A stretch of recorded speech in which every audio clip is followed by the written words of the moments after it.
And we're back. The Marchand and Ourand Sports Media Podcast. I'm Andrew Marchand, sports media columnist for the New York Post. He's John Ourand, the media reporter for the Sports Business Journal. A lot to get to, John. We got who's up, who's down, come up in a moment. NFL moves, Apple, big MLB TV deal. Peacock also around the corner. CoachK on ESPN this weekend and their big decision, ESPN, ESPN2, ACC, where should they show the game with the overlap with an earlier game, NBA and Sinclair, and then Fanatics, and then we'll finish it off with the call of the week. John, let's get right into it. Who's up and who's down? Who's up? Who's down? All right, let's get right into it. Why don't you start us off? Who do you have us up?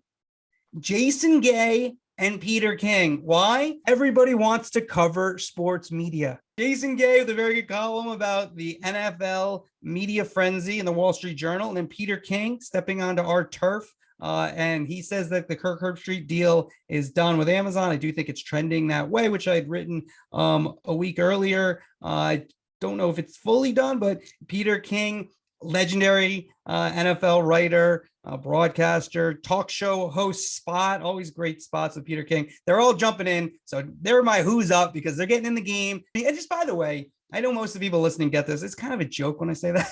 The point is that everyone has opinions on this stuff, and that's why they chime in. And so to me, I always find that interesting. All right, John, we're going to switch it up a little bit. You're going to start with who's down first. I'm going to go who's down, and I got to give it to Burke Magnus of ESPN. I'm sorry about this. He loves Burke. This is killing John. This is hurting John more than it's hurting Burke.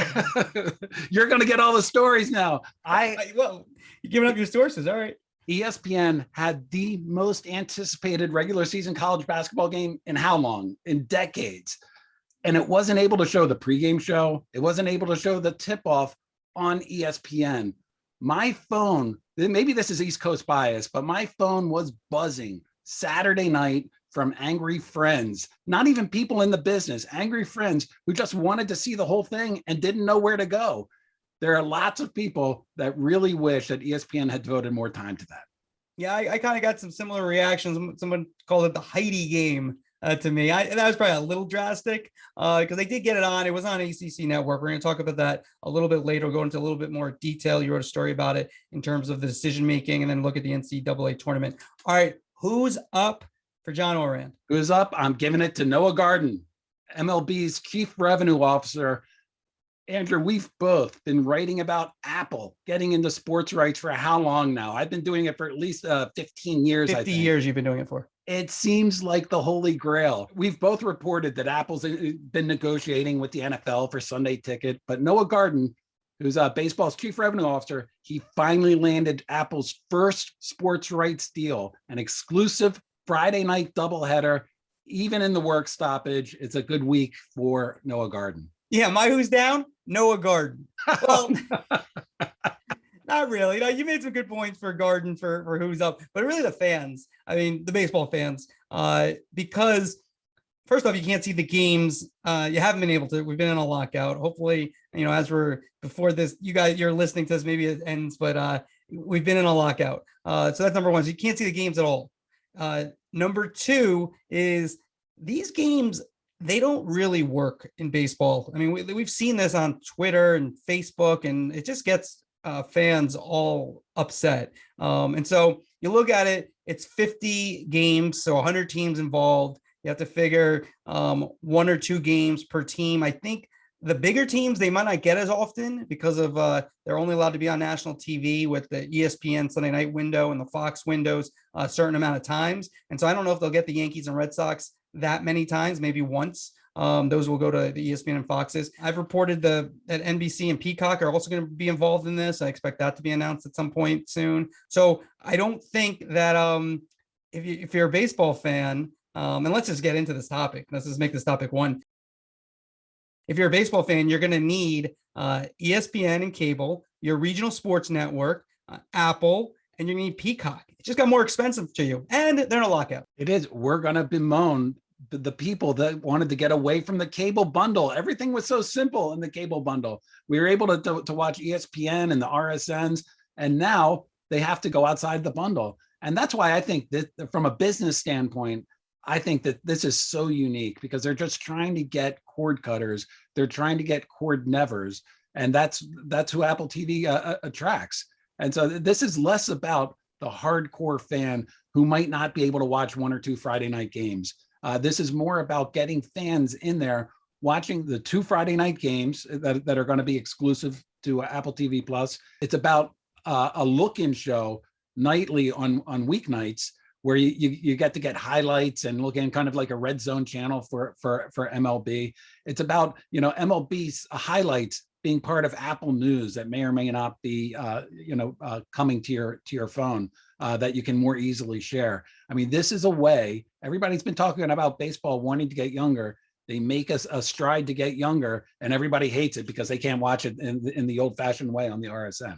Yeah, like the red zone channel is like, I get it. That's a daily presence I think that has zero impact. The red zone channel is called Twitter. Like every time something big happens, the highlights are on Twitter. Unless they shut that down, then and even if they did that, I don't think people would turn to Apple TV Plus. So to me, that was the show DAZN did with Adnan Virk, which as far as I can tell, nobody really watched. All respect to the people who put that on. That doesn't work. You watch your local team. That's how that works.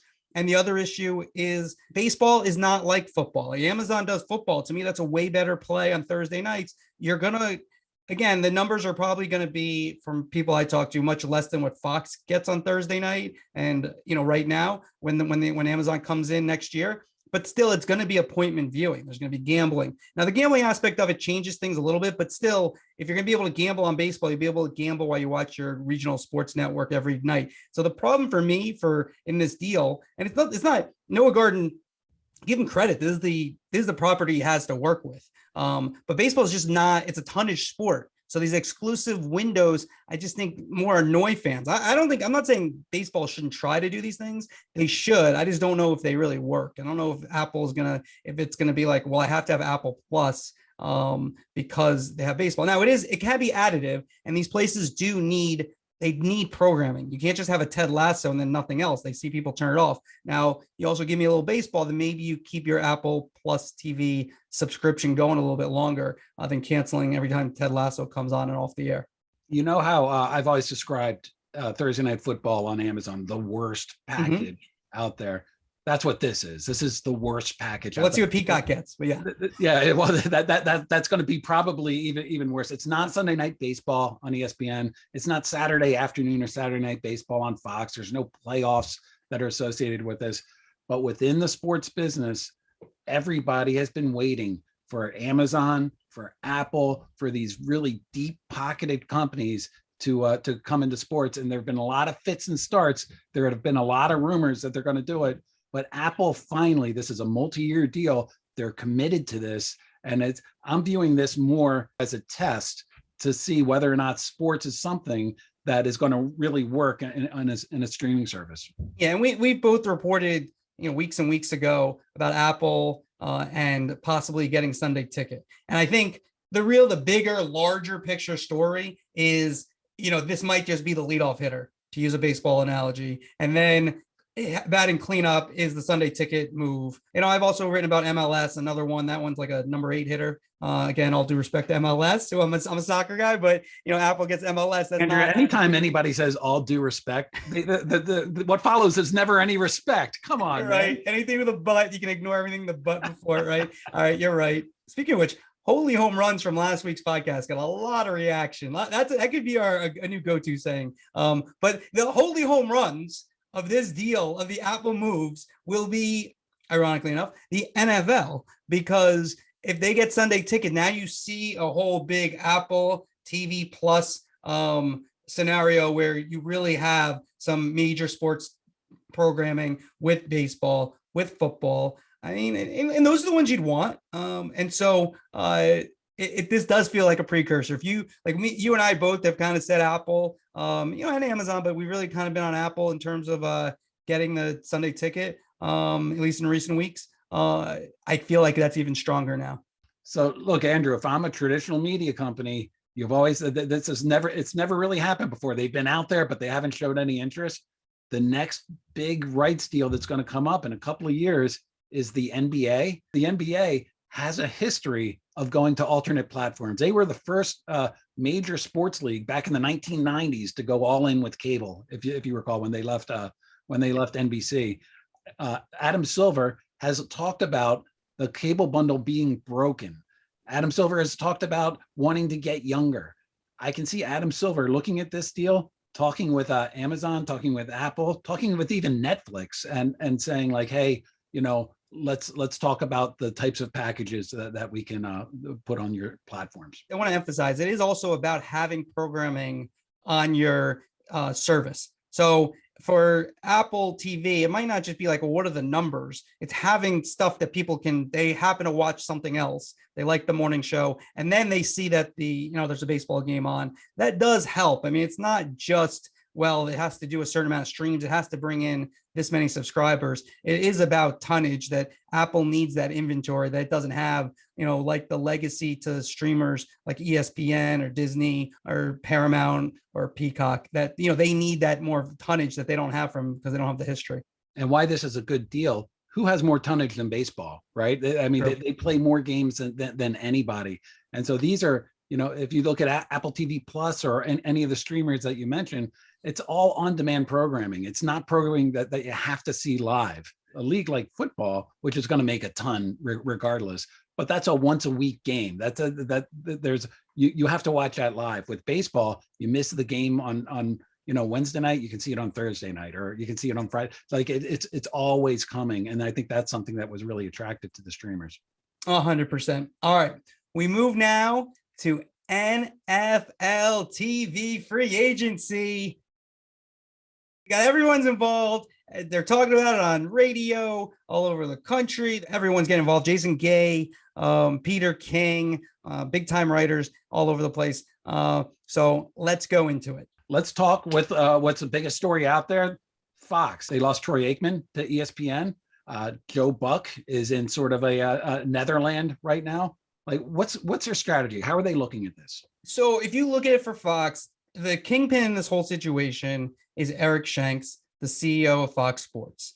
He's going to decide if Joe Buck is allowed to leave his contract 1 year early or not. Buck is owed nearly $11 million this year. They have the Super Bowl. But there is definitely a disconnect between Buck and Fox in terms of the future. And can that be assuaged and Joe stays at Fox another year and then figures it out? Or does he do a contract extension with Fox? I don't think that's happening at the moment. There's a disconnect about the future. What does that mean? Well, I mean, it's obvious. I mean, Joe Buck has said publicly he doesn't know where he's going to be next year. Well, he's got a contract for next year with Fox. So that just shows you that what I've reported is what's going on, is that Fox is deciding if it's going to let Joe Buck talk to ESPN and who wants to pair Troy Aikman with Joe Buck on their number one NFL crew for Monday Night Football. You and I both rate Joe Buck very highly. He's one of the best play-by-play guys out there. Why would Fox let him walk? That's a good question. I think the biggest thing is that Joe Buck has been there for nearly 30 years. It's been good for Joe Buck. It's been good for Fox. If he's unhappy, he wants to leave. Do you want an unhappy employee who has an opportunity to make more money, to go with Troy Aikman, who was his partner? Now, Troy did choose to leave. They still could be partners if he had stayed at Fox. Do you want to kind of, for lack of a better term, do right by Joe Buck and let him go a year early? But you are starting a precedent that people can get out of their contracts when a better situation comes across. So that would be the reasoning. The other issue, the leverage they would have also, is that Joe Buck could say, look, I'm going to leave in a year. So you're going to have a year of this hanging over our heads. I'm going and I'm going to join Troy Aikman next year with ESPN, which I think will offer him 5 years and $60 to $75 million. And so you could have that hanging over your head for a year, or just let me go now and you don't have to deal with that.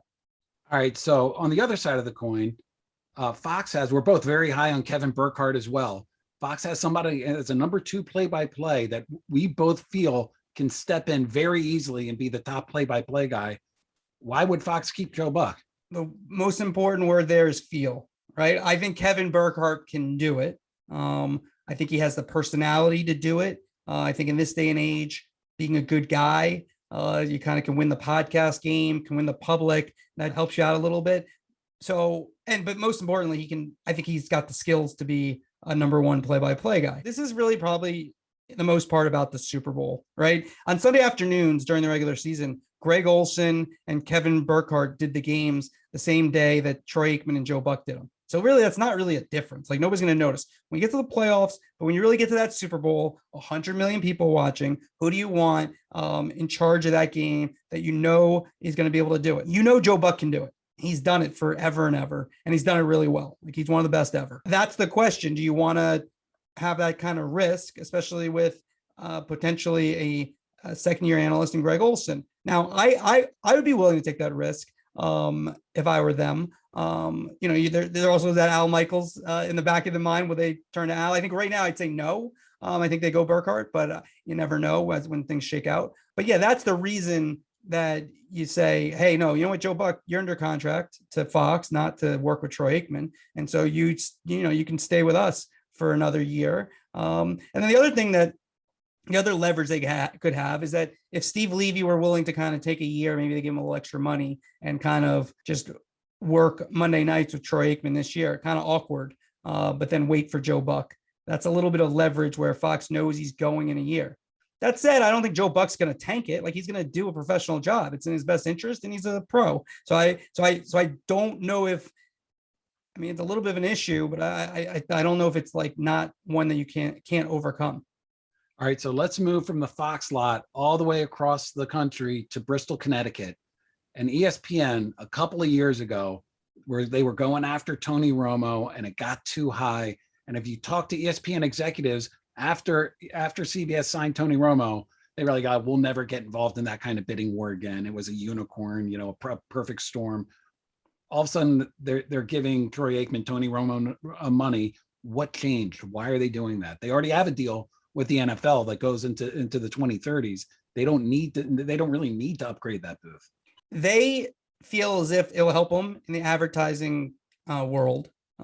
That's their feeling. I know I can hear TV executives from other networks being like, no way. But that's their feeling that it will help them advertising. If they have Troy Aikman on their number one crew, and then they have the Manning cast 10 times a year. And then you look at it, not next year, but the following year, they're going to have 25 games. So they're going to have much more tonnage on ESPN/ABC. And so when you add up all that, they want to have the top crews. And I don't think it's a coincidence that Al Michaels and Troy Aikman were if the Aikman thing didn't happen, that would have been Amazon's team, right? And so when you look at it that way, Amazon comes in, they get Thursday night, they're kind of the new kid on the block, and I do think it's part of it that they're blocking Amazon. I mean, I'd written that Amazon was maybe going to try to pair Peyton Manning with Al Michaels, and then a little bit later, then ESPN did the huge Peyton Manning and Eli Manning deal. And so I'm not saying that I think there's a competition there, although they are going to allow Herb Street to work for Amazon, which is interesting. If that fully does come to fruition. Look, it's all subjective, but a lot of people think Aikman and Buck are the best team. So now they have the best team. Then they also have the Manning cast. They're also going to, in theory, spend about $50 million for their broadcast booth, which is a significant amount of money. A quick aside before we get to Amazon, the unluckiest person in all of this has to be Jim Nantz. His contract came up last year before all of it. Like he would be right in the mix of people bidding on him for different networks. But when his contract came up, it was pretty much CBS or bust last year. Yeah, I mean, that could have been like he could have maybe I know some people said to me that maybe he should have done a 1-year deal and try to get in the mix with this kind of upcoming. You have to have that foresight if you're Nantz and his team to look at that. Would CBS have done that? Who knows? But yeah, Nantz at around $10 million a year. Buck, is probably going to get somewhere between 13, 15, maybe 12, but probably a little bit more if he ends up at ESPN. So that those numbers are much higher. I mean, Nantz to me is not as great on football and basketball. Golf is his number one thing. So I'm not sure if he'd be in the mix. They could try. Amazon, doesn't seem like they have interest in if Al Michaels doesn't work out in Nantz. Yeah, you're right. He did miss this carousel. That's crazy. Mike Tirico's is kind of sitting there back he's going to take Al Michaels' job at on Sunday Night Football. He's just kind of sitting there, and you also wonder, I don't think this would happen, but if Al doesn't happen, does Tirico get into that mix? I think Ian Eagle is someone Amazon really likes, and Burkhart as well, Adam Amin, Joe Davis. I think those are the names you'd probably hear if Al somehow doesn't make it to Amazon. All right, so let's go to Amazon. I'm a big fan of Herbstreit. I think I'm a bigger fan of Herbstreit than you are. I think he's going to be a really good NFL analyst. But if you're Amazon, you wanted to get a top quality NFL booth to be taken seriously right out of the box. And as good as I think Herbstreit is, he's a college guy. He's known to be a college guy.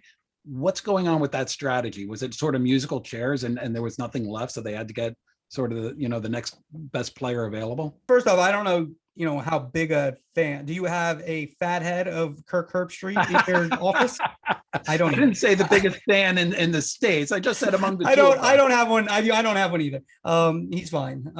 When I look at Kirk Herbstreit, I think he's a very good analyst. I think when you pair him with Al Michaels, that's a really good pairing. Is he more of a college guy? Of course. But I think he does his homework. It is a lot to do Thursday, Saturday mornings, and then Saturday's games. I do think that is you're taking on a lot, but I don't know what he'll get paid. But of course, he's making about $6 million at ESPN. Does he get a similar rate for Amazon? Maybe. I mean, he's not getting $18 to $20 million they had for Aikman, and I don't know if actually Aikman was even gonna get to 18, but around there for Aikman or Sean McVay, where they would have potentially gone to 20 million per year. He's not a Super Bowl winning quarterback. Al Michaels really wanted McVay. I mean, first wanted Chris Collinsworth, then he wanted Aikman, then he wanted McVay. So this isn't an Al Michaels choice at that point, which is interesting to me, where they've gone. I mean, I don't know if there's anybody out there that fits what, Michaels wanted. He wanted someone experienced, but if he couldn't have experience, he'll take the hot name, like if Tom Brady suddenly wanted to do it, then I think that would be, Al would be on board with that. McVay made a lot of sense. You'd have the greatest play-by-player of all time, arguably, for the NFL on TV, and Al Michaels, and then Sean McVay, a Super Bowl winning quarterback. Now you go with Herbstreit. I think the broadcast needs to be good. So I think the broadcast could be good. If Al's into it and Herbstreit, he knows how to do a game. So I think that to me is why it makes sense for Amazon. All right, we've covered this business for so long, Andrew. All these big contracts, all these huge raises, the money isn't coming out of ether. Somebody has to be getting hurt. And of course, it's going to be sort of the lower level, mid-level.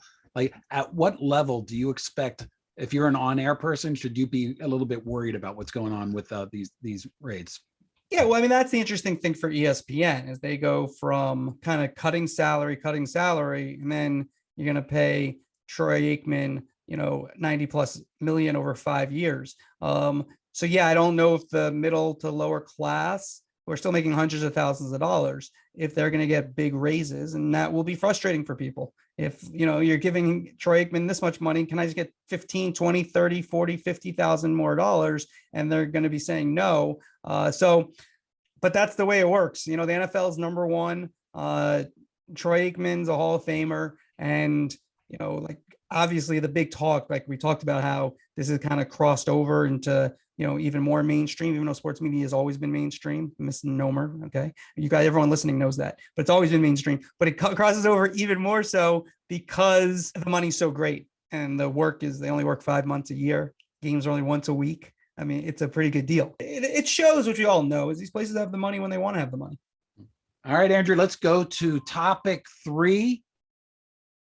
Duke, UNC, Coach K's final game coaching in Durham, North Carolina, Cameron Indoor Stadium. He started coaching, believe it or not, when I was in grade school. 1912? Just about, yeah. I can't do the math that quick. This is the biggest regular season college basketball game in a very, very long time. ESPN didn't show the pregame. They didn't have the tip-off. ESPN2 had the tip-off. ACC Network had the pregame. There were a lot of unhappy fans on Twitter. There are a lot of unhappy fans on my text messages. The problem ESPN had is, of course, they should have kept the Texas-Kansas game going. It was an overtime game that was going to turn into a conference champion. You can't move off that game or move that game to ESPN2. It's in the weeks or days beforehand, they knew how big this game was. They were promoting it, and they only gave like a 20-minute cushion. To me, this demanded like a 45-minute pregame and a postgame, and you just you find the time for it. 4 million people were watching that game on Saturday night, and I was just really surprised that they didn't turn this into a really big event and just took people through from soup to nuts. And they were dependent on Kansas, a team that notoriously plays long games, to play within a 2-hour window. Yeah, I mean, I think the planning probably it's like months in advance. So in terms of the times of the games where it needed to be figured out, that you'd have like, let's think worst case scenario, this is going to be Coach K's last game. If the preceding game goes into overtime, what are we going to do there? They did do a split screen for some of the Krzyzewski stuff on ESPN. And then you have to have ACC network, but you're right. Like, look, it was such a big deal. My phone was blowing up. I was at dinner. The game was on where I was, so I could see what was going on. Yeah, look, that's a tough one. And it's a planning thing where you really kind of, like you said, like in advance, you really need to know that we need to have extended time because this Coach K ceremony is going to be so important. I don't know if you can move an overtime game though. I mean, I think they're two top 20. No chance, can you? And plus, it's not like moving an overtime game of 2 no-name teams. Kansas is one of the most popular teams in college basketball. So I think that they needed to do a better job of alerting viewers about where to find it. Hey, go to ACC Network or go to ESPN2. And that split screen that you talked about, that made nobody happy. The Kansas viewers, they wanted the big HD screen, and the Duke UNC viewers, they wanted to see the full screen. So that was sort of the worst of all worlds, in my opinion. And then Coach K has the big statement. He's admonishing the fans. Coach K is interesting. Connor, my post colleague, his book now in the New York Times bestseller on Coach K.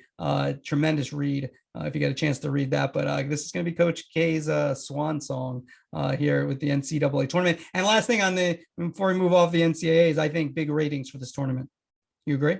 Why do you say big ratings?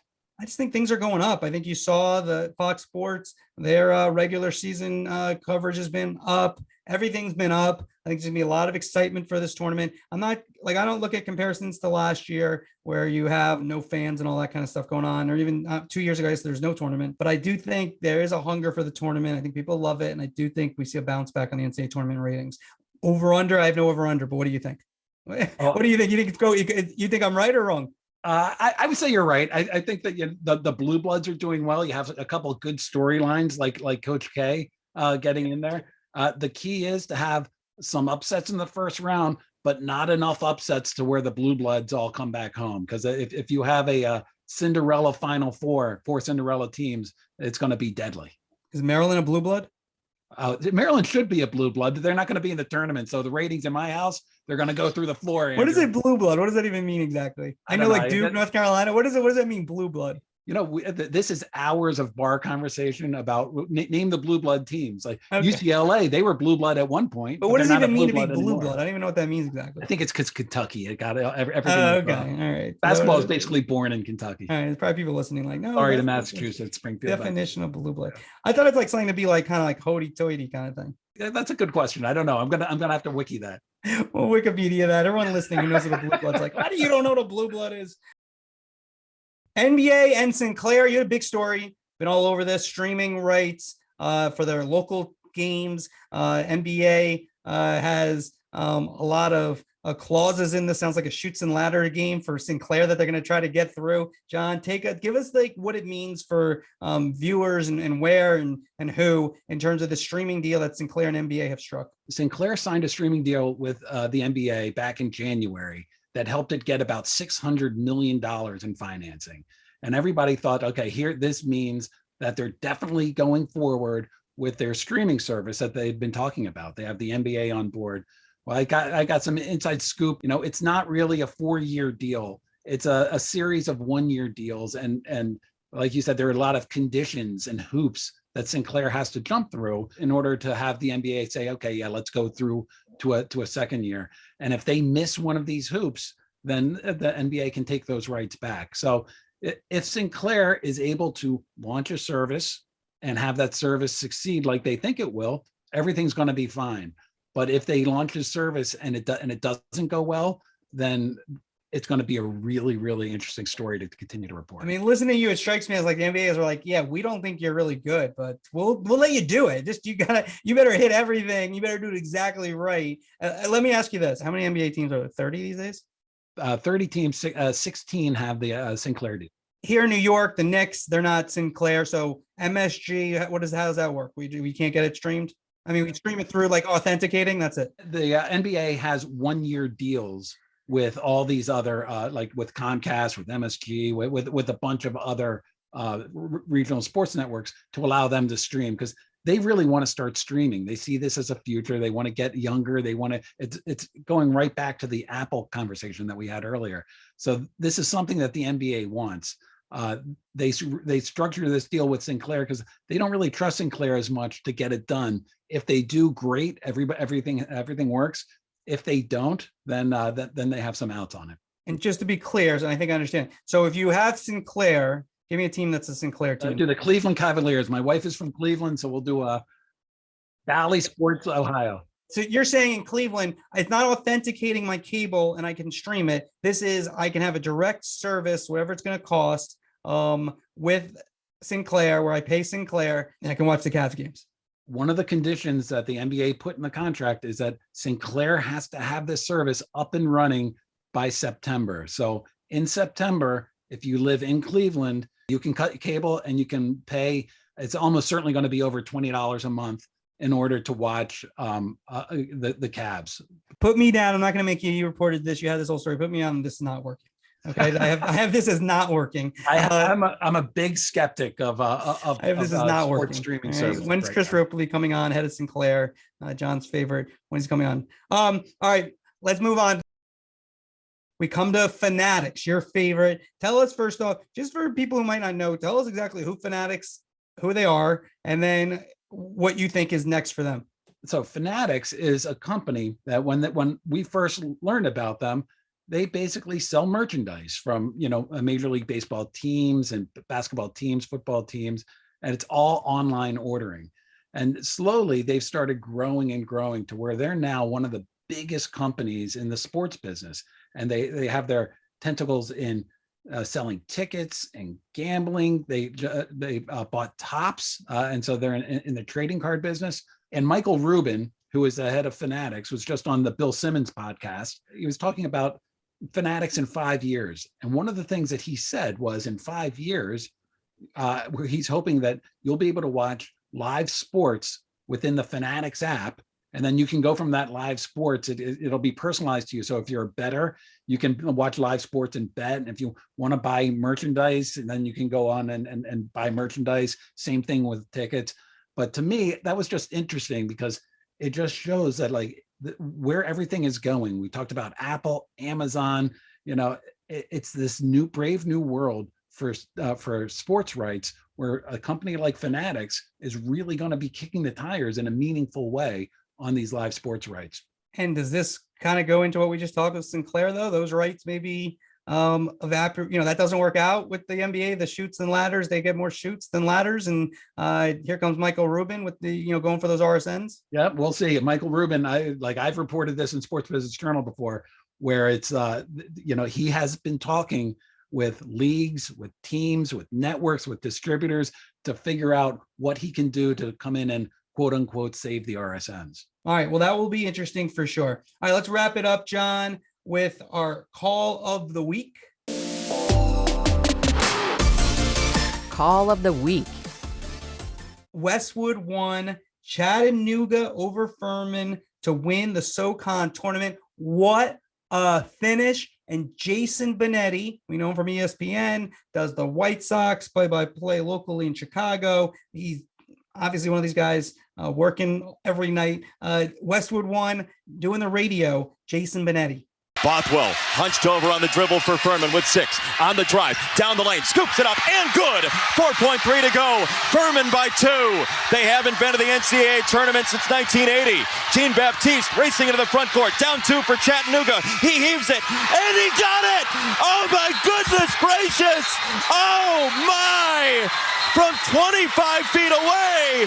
Leaning Jean-Baptiste may have just sunk the Furman Paladins. 64-63. What a call. And it's also why I like the radio. He didn't let the pictures tell the story because he can't. He described what was going on. He kept the excitement level, and I just thought that was a great call. Yeah, he nailed it. I think that a little like Sean McDonough, a little McDonough-esque in his voice delivery to me. I think Bennetti's also a Syracuse guy, so a couple of Syracuse guys, McDonough and Bennetti.